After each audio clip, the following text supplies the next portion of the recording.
ஹரி ஓம். அனைவருக்கும் வணக்கம். ஓம் நம சிவாய. எல்லோருக்கும் வணக்கம். நண்பர்களே, மக்களே, எல்லாரும் எப்படி இருக்கீங்க? சௌக்கியமா இருக்கீங்களா? இப்போ பார்த்தீங்கன்னா, இந்த எபிசோட்ல நம்ம ஒரு அற்புதமான பழத்தை பத்தி பார்க்க போறோம். அதோடைய மருத்துவ பலன்களை பத்தி. கடந்த 3 எபிசோட்ல பார்த்தீங்கன்னா, மாம்பழம், அடுத்து ஆப்பிள் பழம், அடுத்து கொய்யா பழம், இதோடைய மருத்துவ பலன்கள் எல்லாம் பத்தி போட்டிருக்கோம். இப்போ இதை பார்க்காதவங்க ஏற்கனவே அந்த வீடியோ எல்லாம் பார்த்துட்டு கூட இதுக்கு வாங்க, முழுவதுமா பாருங்க நம்ம வீடியோ எல்லாம். அதுக்கு முன்னாடி இப்போ அடியனை பத்தி முன்னுரையாக எல்லா வீடியோலையும் சொல்லியிருக்க மாதிரி இதுலயும் சொல்ல விரும்புறேன். அடியன் ஒரு யோகா ஆசிரியர், யோக ரத்னா, யோக சிரோமணி, யோக வல்லபா, யுவஸ்ரீ. கடந்த 1987ஆம் வருடத்துல இருந்து இந்தியா மற்றும் பல நாடுகள்ல வகுப்பு எடுத்திருக்கேன், பரப்பியிருக்கேன், யோகாவை பரப்பியிருக்கேன். அதாவது உலக நாடுல பாத்தீங்கன்னா Australia, Japan, Italy, Switzerland, France, Belgium, Holland போன்ற நாடுகள் எல்லாம் யோகாவை பரப்பியிருக்கேன். அது இல்லாம உலக அமைதி காப்பாளர், வேர்ல்டு பீஸ் மேக்கரும் கூட அடியனு.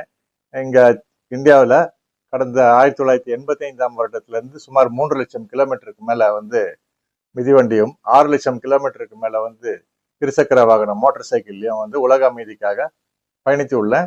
அதாவது உலகம் வெப்பமயமாக ஆகக்கூடாதுன்றதுக்காகவும், அணு ஆயுதம் கூடவே கூடாது, போர் இல்லா உலகம், குழந்தை தொழிலாளி இல்லாத ஒரு நாடு, அது இல்லாம பாத்தீங்கன்னா கல்வி, சுகாதாரம், மருத்துவம் போன்ற போன்ற ஒரு சம்பந்தப்பட்ட விஷயங்கள் எல்லாம் எடுத்துட்டு தான் இந்த பயணம் எல்லாம் மேற்கொண்டு இருக்கேன்.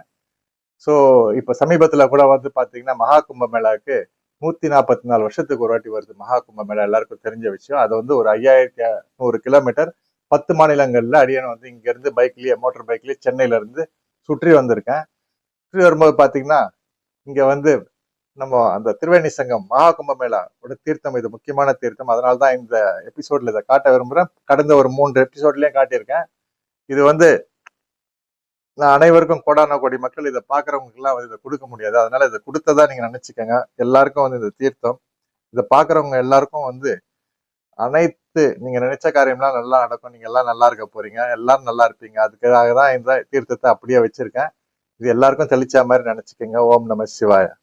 அது இல்லாம இங்க நம்மளோட வேல் ஒண்ணு இருக்கு. இந்த எல்லாரையும் பாருங்க, உங்க குறையெல்லாம் தீக்கும் இந்த வேலு. வெற்றிவேல் முருகனுக்கு அரோகரா அப்படின்றது சொல்லுங்க. சரிங்களா? இந்த வேல், சரிங்களா? ஓம் நம சிவாய. அரோகரா, அரோகரா, அரோகரா. இப்போ நம்ம நேரடியா நம்மளுடைய இன்றைய பழம் வாழைப்பழம். வாழைப்பழத்தை பத்தி நம்ம இன்னைக்கு படிக்க போறோம், வாசிக்க போறேன். அதுல பாத்தீங்கன்னா மருத்துவ குணங்கள்லாம் இப்ப தெரிய போகுது. வாழைப்பழத்துடைய மருத்துவ பலன்கள், அதை பத்தி நம்ம இன்னைக்கு பார்க்க போறோம். ஸோ வாழைப்பழம்